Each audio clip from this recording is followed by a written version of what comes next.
Hey guys, welcome to the 5th episode of Metal Mixing 101. Today we're going to be talking about how to get glue in your mix and just different approaches and different methods to getting that. If you have any suggestions on what you would like to see out of this series, just let me know below in the comments, or you can even join my Discord server, link is in the description. Without wasting any more time, let's just get right into it. In one of the previous episodes of this series, I mentioned frequency masking and how I will go over that later. This is kind of more or less that, but I'll also be showing you different ways to achieve it without having to rely on that, but that does help a lot. So any mixing video that's catered towards more of a beginner friendly approach, they'll tell you if your kick drum is, for example, peaking around 60-ish hertz, then you should also cut that frequency in your guitars or bass or wherever it's most needed, so that way they don't really clash and you can hear them separated. And while separation is good in the mix, it's not really good for glue, at least in my opinion. So my approach to this is, for example, my guitars, my EQ that I have before my guitars, it is just a basic EQ. I'm getting rid of mud, some like unnecessary sub information. For my bass, I'm not really doing much. Like, I'm getting rid of the mud and I'm getting rid of some of, again, the unnecessary sub information. But you can see on my kick drum EQ, which is here, I'm not really concerned with how the bass isn't being cut where this is boosted. I'm not really concerned with trying to separate them, because if I separate them, then that's where it kind of falls apart at the same time. So just for a quick example, I'm going to solo out the bass and the drums, and I will do exactly what people say you should do and just boost on the kick and cut on the bass. So I went ahead and I boosted the 58 hertz, which is what I found on this kick drum to be like the peak of where I really liked it, boosted it a little bit more, and then on the same frequency I cut it on the bass. And you're going to hear once I play it, like, the bass is gone. It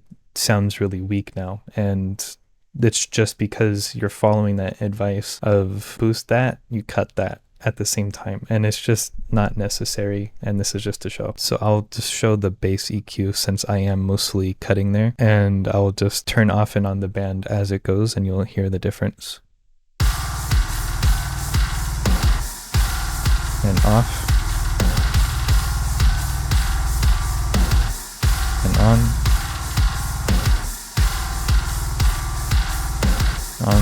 Off, sorry.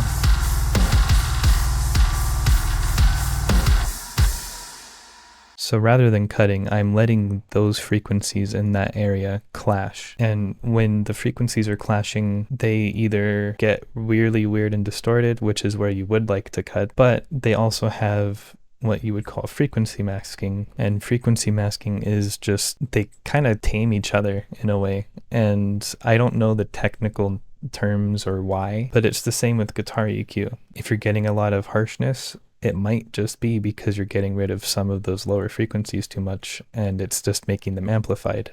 Balancing them out, it's a lot less harsh sounding. Kind of the same concept, just different.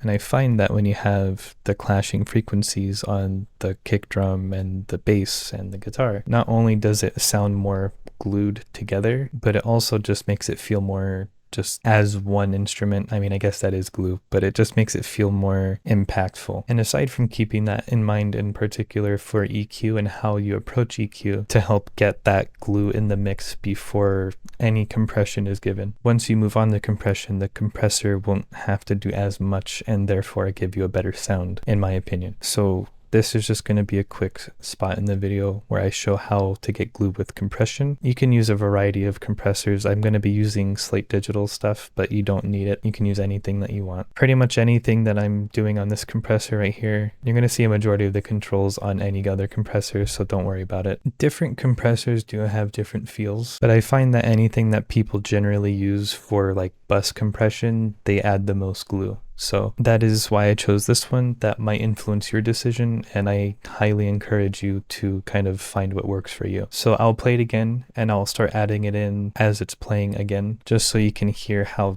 it just makes everything more level, together, and glued. And on.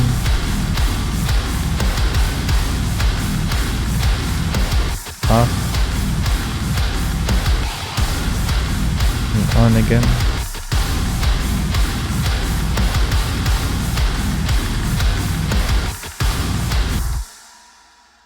Not only was it really taming those kind of inconsistent transients and overly loud kick and snare, but it was also kind of just bringing the volume of the guitars up to match it and just leveling everything out. And naturally that'll make everything sound more consistent. And when it's consistent and it's not separated, but it's kind of forced together, that's where the glue also comes from. I can't even tell you how many years I've spent watching tutorial after tutorial, copying EQ moves, compressor moves, and dipping in spots where I shouldn't be just because I was boosting it in another spot.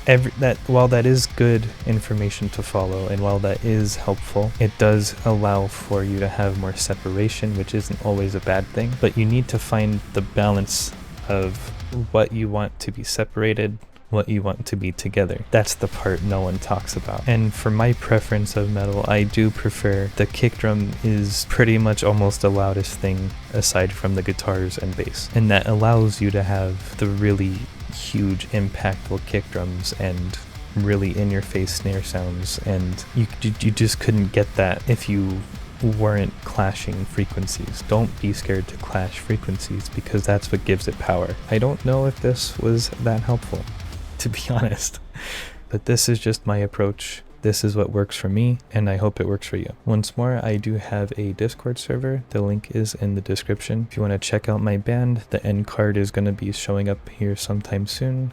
And yeah, I'll see you guys next time. Bye.